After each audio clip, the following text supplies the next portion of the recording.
Highlights of this evening's program.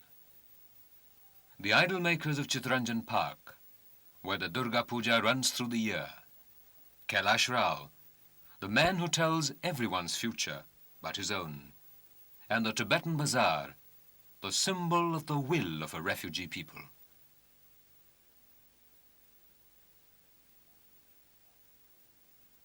Chittaranjan Park, Delhi's little Calcutta, where the Bengali comes into his own.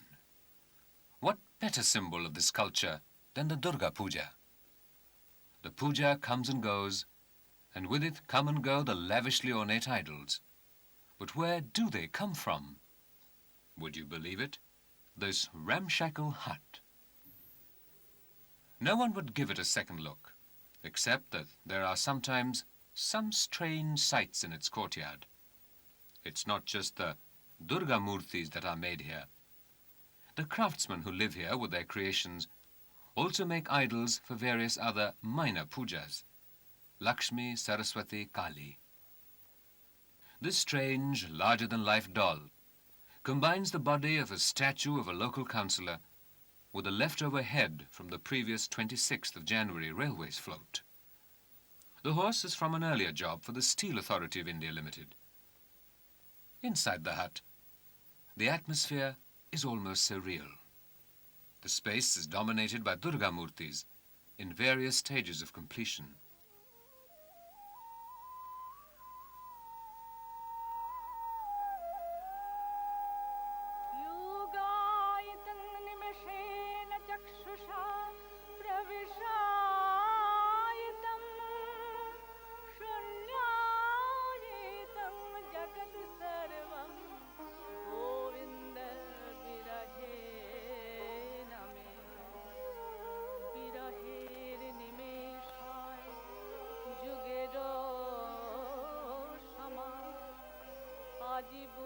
This is the bulk of the work, and much of it is done in advance.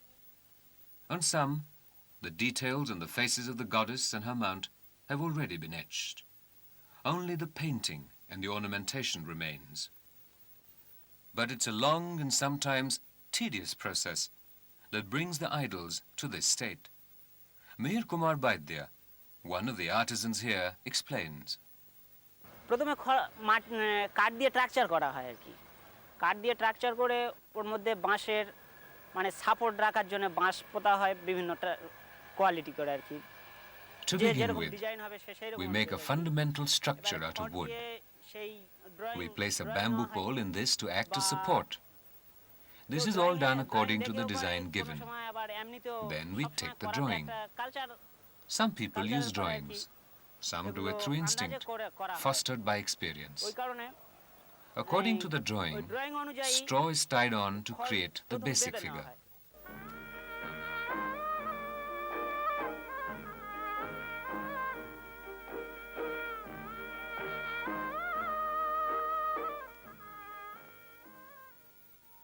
খড় বেঁধে ওর উপরে আলগা মাটি প্রথমে লেপে নেওয়া হয় Loose mud is then plastered onto the created forms. Then we make firm mud out of clay and plaster it on. This is really to give a hardened form to the idol, which is now taking shape. খড়ের উপরে ওই মাটিটা দিয়ে ধাঁচাটা করে নেওয়া হয় উপরন্ত শক্ত হওয়ার জন্য ওই মাটিটা দেওয়া হয়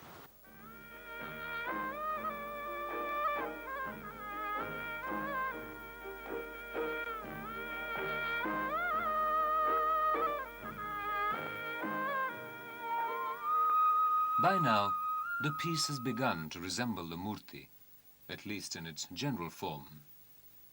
Now it's a matter of finishing it. The idols are sanded, polished, and varnished next. This makes them easier to paint upon. The painting and ornamentation requires a great deal of skill and precision.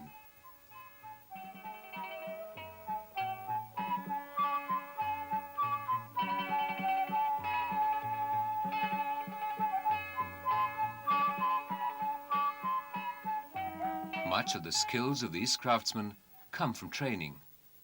The training itself can come in various ways. বিভিন্ন ধরনের আছে আর কি শিখতে গেলে বিভিন্ন ভাবে শেখে যেমন আর্ট স্কুলও আছে বা কেউ প্রাইভেট আর্টিস্ট দিয়ে শেখে, কেউ People learn this দেখে art in many বা different কাজ করতে ways. করতে করতে করতে There are art say schools where you থাকতে can থাকতে learn. একটা দেখে দেখে শেখে, Some অভিজ্ঞতা এসে people যায়। learn through private means, some বিভিন্ন from ধরনের work শেখে। experience, others by watching আমি শিখেছি professionals. যেমন I, art for school one, have থেকে, learned from an প্রথম art school. আমার শেখা আর্ট স্কুল থেকে। There are three main art schools in school থেকে Calcutta: শেখার পরে Indian the Indian Art College, ও the কলকাতাতে ITI, which তিন runs রকম a course, স্কুল আছে আর কি। and the একটা Government Indian Art art College. School আছে, একটা আইটিআইও আছে। আইটিআইও পেন্টিং ফেন্টিং সমস্ত কিছু শেখা হয়। তারপরে গভর্নমেন্ট আর্ট কলেজ একটা আছে, বিভিন্ন আর্ট কলেজ স্কুল এই ধরনের আছে, এর থেকেও শেখে। আবার কেউ এই সব দেখে কাজকর্ম করে করেও শেখে। I learned first from school school থেকেও শিখেছি, and আবার then from the এই experience I've বিভিন্ন gathered জায়গাতে কাজ while করতে working. করতে এও একটা This অভিজ্ঞতা too is আসছে। a form of learning. এও একটা শেখা বলতে পারেন। The experience of these craftsmen have taught them many things, including some useful shortcuts. One of these is the use of intricately carved plaster of Paris dies for idols which are commonly made.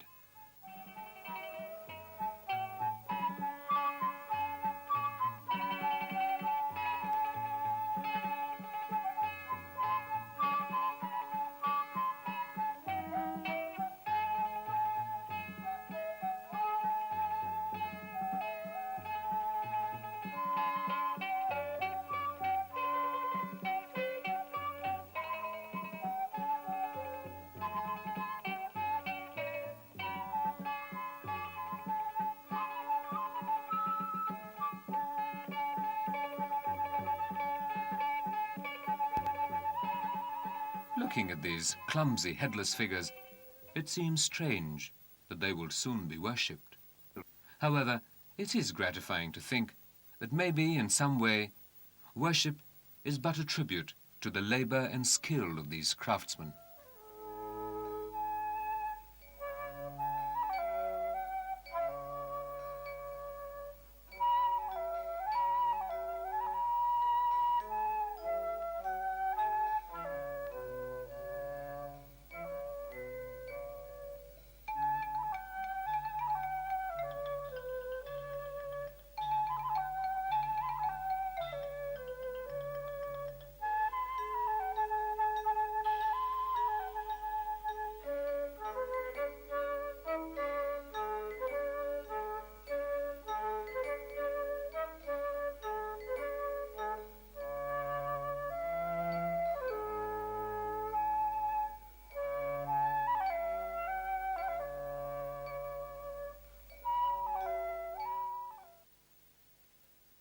As he walks the streets of Delhi, Kailash Rao is a most nondescript man.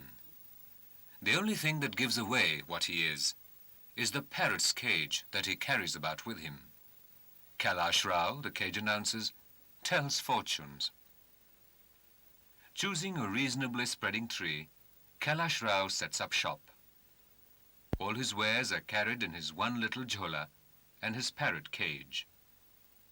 Placing his rug on the ground, he systematically arranges the symbols of his trade all about himself. Then he settles himself down and awaits customers. Kailash Rao uses various methods to tell fortunes.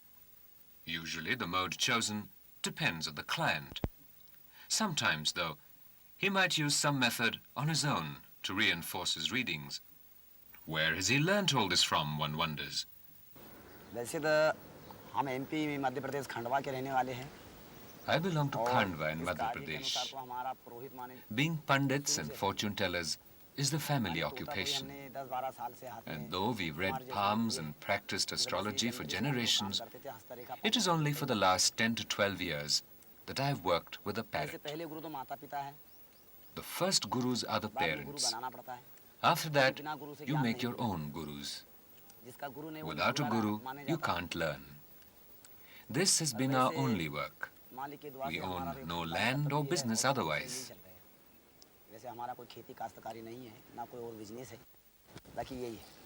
The obvious paradoxes in reading people's fortunes are not his to consider. His is a vocation like anyone else's. He has learnt what he has learnt and never thought to question its rationality. Rationality, in fact, is not his domain.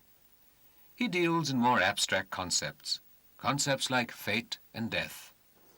वैसे sir पढ़ने का क्या सवाल है तो गुरु मैंने बतला ही दिया गुरु बिन ज्ञान नहीं है गिरे बिन हान नहीं भेद बिन चोरी न काल बिन मौत नहीं तो ऐसा है पंडित किसी का तकदीर तो नहीं बदलता है अगर तकदीर बदल देता तो खुद अपना बदल के बैठ जाता There's no point in learning by itself.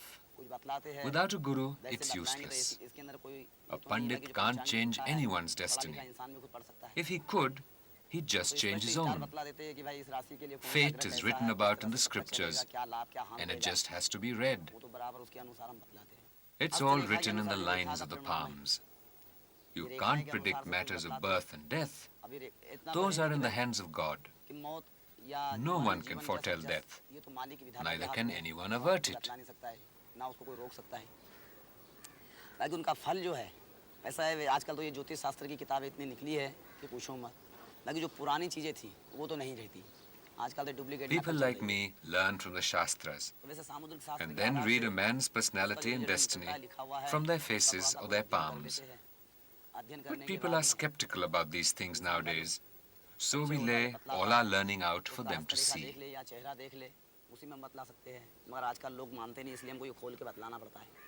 Fate and the vagaries of life and death are revealed to him through a number of means. His trained parrot and printed cards are one of these.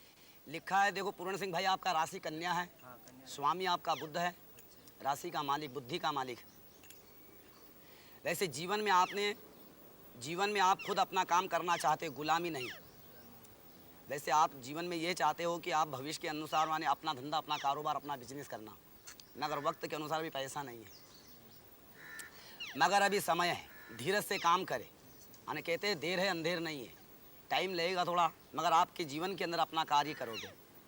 It's not surprising that Kailash Rao can still make a living for himself telling fortunes. At heart, India still has immense faith in its traditional beliefs. So Kailash Rao can still tell anyone his or her fortune. Well, not quite anyone. There is one person, he admits, whose future he is unable to see. खुद अपने आप तो देखो कहते हैं ना कि वकील की वकालत खुद नहीं कर सका. A lawyer can't fight his own case. A barber cut his own hair. So how can I foresee about myself?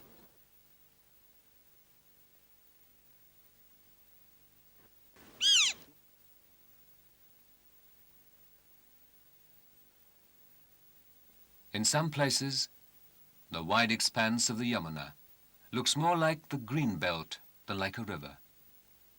Across one of these stretches, a new bridge is being built. One section is already operational. As this bridge sweeps around on the western bank, it meets up with the ring road heading north. Before it does so, there is a gateway, which is little more than a gap in the wall. Through here, life ceases to be Indian and becomes instead Tibetan.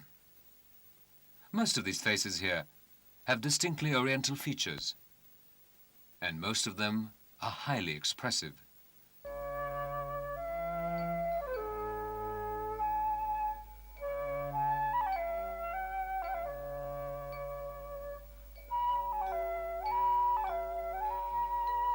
The Tibetan refugees have set up a bazaar here. It has been around for quite a while now. ऐसे है जी हमारे market जो है आज से बरसों 20 साल से पहले यहाँ पे लगा हुआ है. This market has been in existence for about 20 years now, though official sanction was granted by the MCD only in the early 80s. We had appealed to them saying we were refugees, and if we were to remain here, we would have to think about our livelihood. We used to put up shops as hawkers on the pavement. The government agreed to rehabilitate 58 families in this market.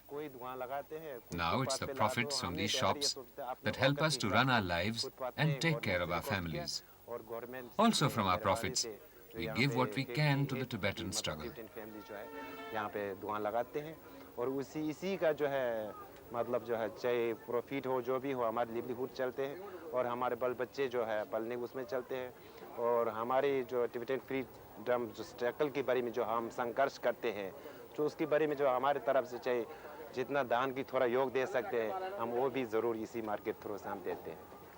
On entering the bazaar, the main feature of the market is immediately evident. There are rows upon rows of stalls selling clothes, clothes and more clothes.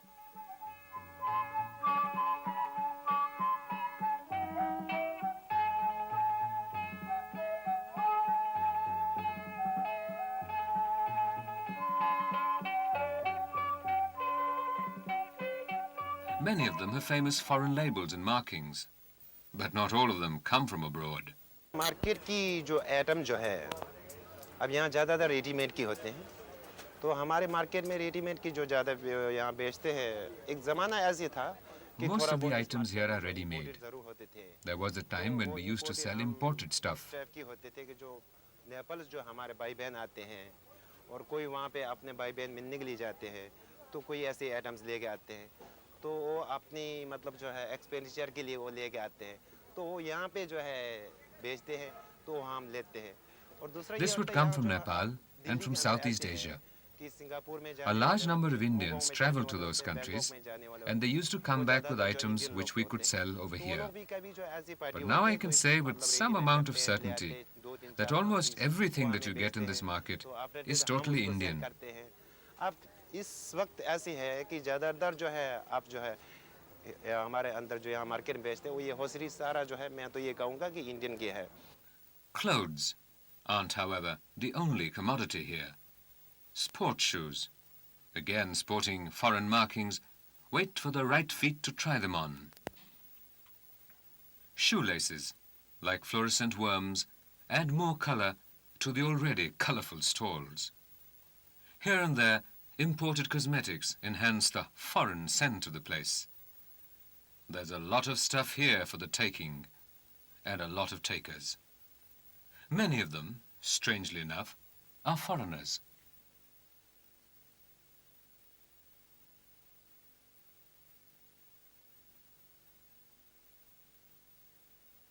Close to the bazaar is a Bodh Vihar. Run by lamas, this is both a place of worship and a traveller's rest. The architecture and the decor of the Vihar brings one fact across strongly. The Tibetans may be strangers in a strange land, but Tibet is always with them.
This week, relive a dying soldier's determination at the Church of St. James and learn how to cope with life in the fast lane at the traffic training park.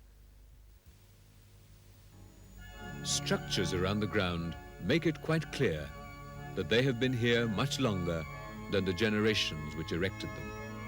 And indeed they have. This is the Church of St. James, Delhi's first and oldest church, consecrated more than 150 years ago.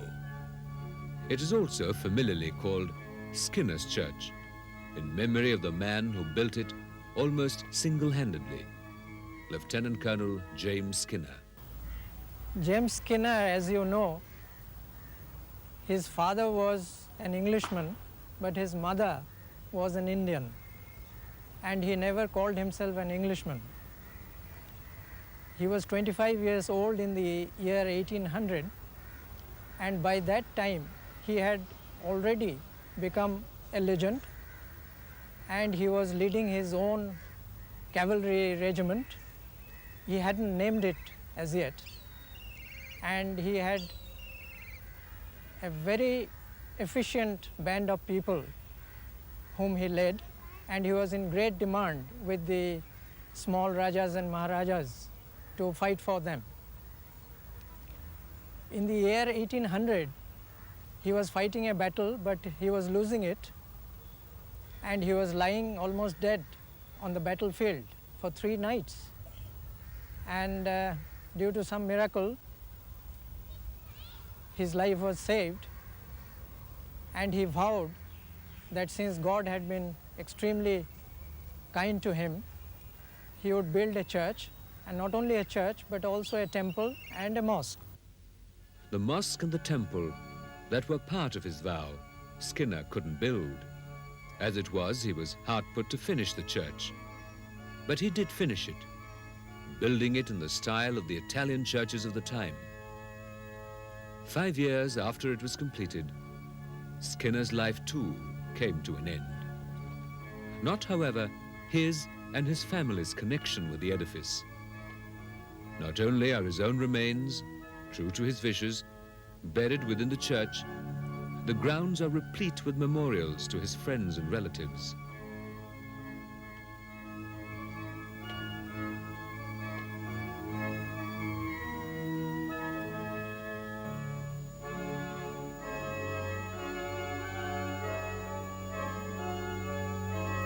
You know, Fraser and Metcalfe were his closest friends, and the 3 of them, whenever they were in Delhi, they were always seen together. And they are the only 2 exceptions who have been buried in this garden, because as I told you earlier, the burial spots were meant only for the Skinner family. And so Sir Thomas Theophilus Metcalfe, you will find his tombstone there. Unfortunately, it has been vandalized and it has been damaged on more than one occasion. Even last week, somebody broke one of the lovely screen works that you find on his tombstone. So there are just 4 such panels intact at the moment, and we are thinking of removing them inside the church and preserving them. Now, so far as Fraser is concerned, his tomb is right in front of the church. He was murdered, as you know. That was a year before consecration of the church, so his tomb was already there. And his tomb was the finest that could be provided, and I am told, apart from the size, it was more beautiful than Taj Mahal because of its intricate work that was there. The tomb was smashed by the people during the time of the 1857, but after that it was possible to salvage some of it, and one panel was somehow we managed to do that. To the north of the church building is the enclosed graveyard of the Skinner family itself. The splendid stonework on the gravestones and crypts here draws the grandeur to which the Skinners were accustomed.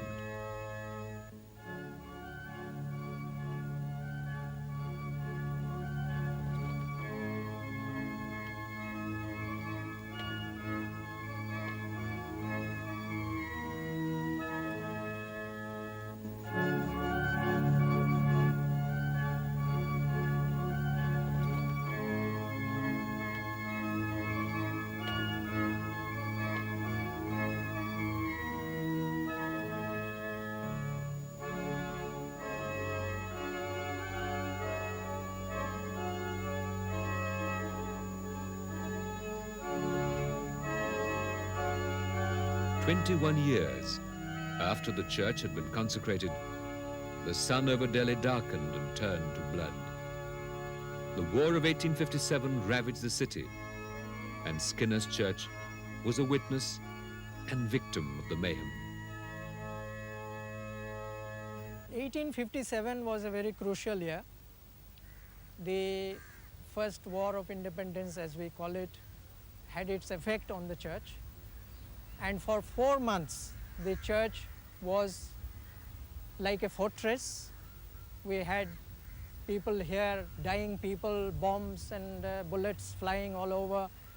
The dome of the church, as you can see now, there is a ball and a cross. Exactly, there used to be a ball and a cross, but the bombing and shelling could not dislodge it. But a lot of bullets went through it. Much of what the church was before 1857 was destroyed, but it gained enough in the years after to make it almost a museum, both of Christianity and of history. The Skinner family's links are visible everywhere, as is the connection with Skinner's horse. Celebrations of James Skinner's 200th birthday anniversary and his regiment's 175th had seen a guard of honor from Skinner's horse turned out in ceremonial colors in the church itself. There are many objects within the church which it is difficult to look at without awe. The splendid rostrum from which the sermons are given, with its embroidered Skinner's horse coat of arms. The brass lectern for the reading of lessons, glinting and glistening like gold in the dim interior. The painting of the prodigal son, quite appropriate for the church, in that its builder himself found God quite late in his life. Individual objects apart, the very interior of the church, with all its lights on, is a sight to behold. But the most beautiful aspects of the church are probably its 3 magnificent stained glass windows.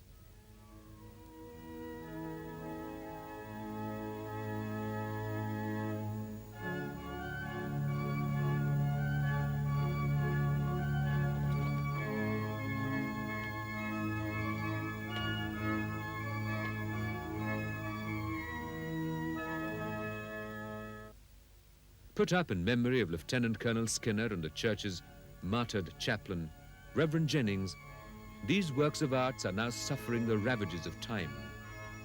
But the church finds the cost of restoring them beyond its means. In fact, the costs of maintenance are what most affects the church, a monument in itself. Official help is not forthcoming. The secular constitution prevents it. So as the Reverend Lovis Joseph sits, as he has done for the last 45 years, to play at the almost 100-year-old organ, mixed with the hymn he plays, may be a prayer to save his church.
Traffic on Delhi's roads is today in the sort of whirlwind state that can easily sweep away the careless.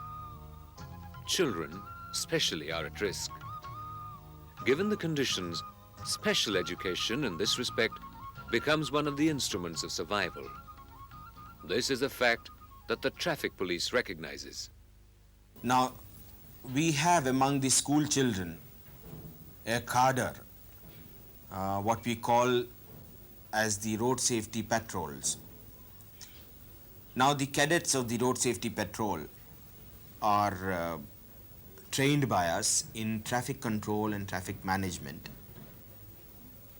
They direct and control traffic just as any other traffic constable on the road. It gives them a sense of leadership. It gives them a sense of control over their own surroundings, and thereby it helps in building up a better personality in them. It was with the education aspect in mind that the Delhi police evolved the concept of the traffic training park and created the biggest one in Punjabi Bagh. Here, on any day of the week, one might find ranks of uniformed school children all attention as a traffic police official tells them the basics of road safety. प्यारे बच्चों, आज मैं आपको यातायात नियमों के बारे में कुछ जानकारी देना चाहती हूँ। इसमें जितनी भी सड़क पर दुर्घटनाएं होती हैं, इनमें सबसे अधिक दुर्घटनाग्रस्त होने वाले लोग पैदल चलने वाले ही होते हैं। पैदल चलने वाले जब भी सड़क का लापरवाही से बिना सोचे समझे इस्तेमाल करते हैं। This introductory lecture begins the process and is of prime importance. These are the fundamental rules of the road. The police staff on the spot, in fact, act as friends and guides to the kids through the various activities that the park incorporates. Cycles are provided for them to get in touch with actually using the roads. The road geometry here is such that most of Delhi's real-life road situations are replicated. Under the watchful eye of the police personnel, the children learn to go by the book, obeying traffic lights, making the appropriate hand signals, even understanding pedestrian behavior. At another location, boarding a bus is a rancorous affair until words of advice show the way. Gentle admonition disciplines a busload of unruly school children, and the learning process continues. Instruction by policemen is only one of the ways in which the essentials of road safety are got across. Display boards inform visitors about road safety signs, what they mean, what is required when one crops up. The presence of these signs around the park gives one practical knowledge of their use. The park also shows some safety films and holds competitions which promote road sense. They also promote the park itself.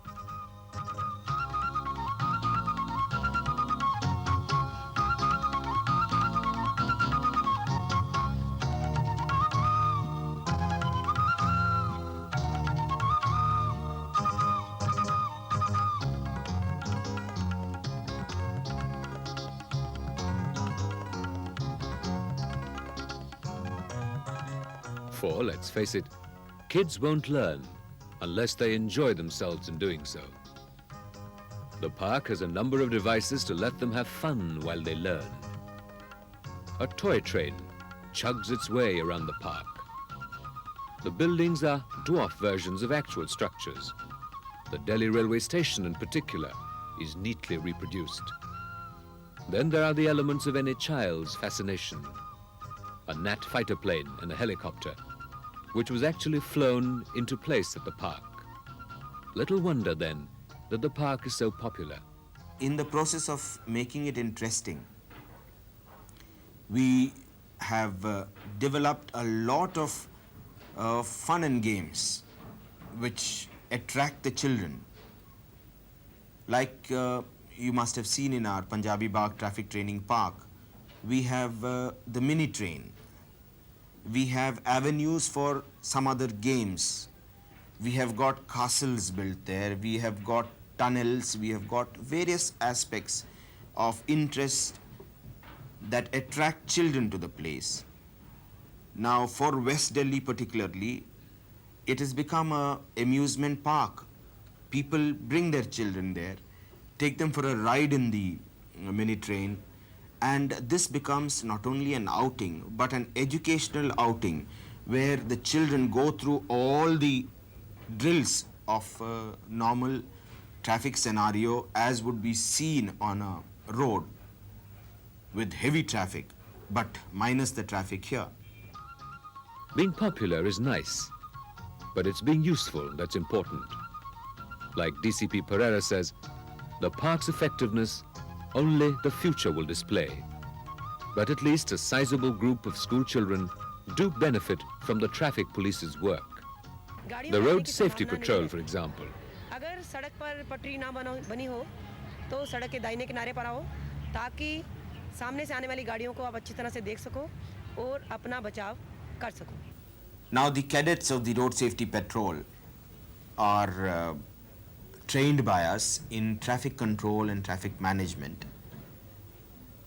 They direct and control traffic just as any other traffic constable on the road.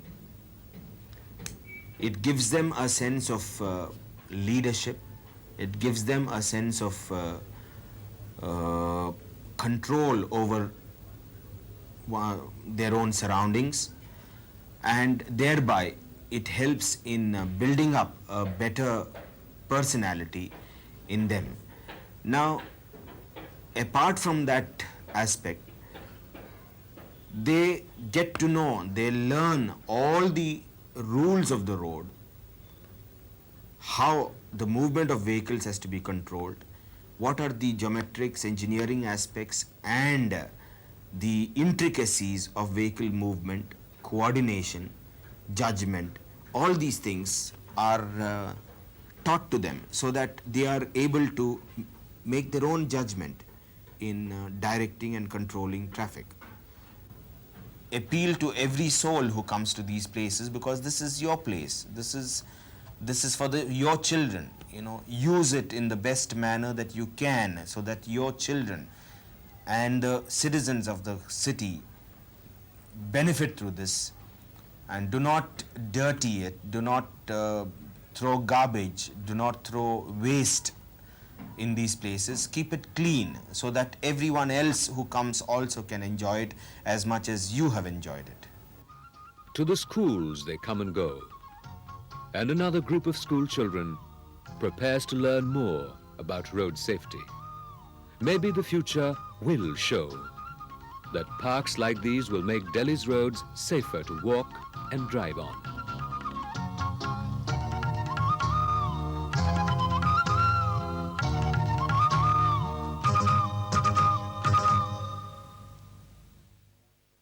Next week, a joyride down the railroads of the past and the making of a diamond built for flight.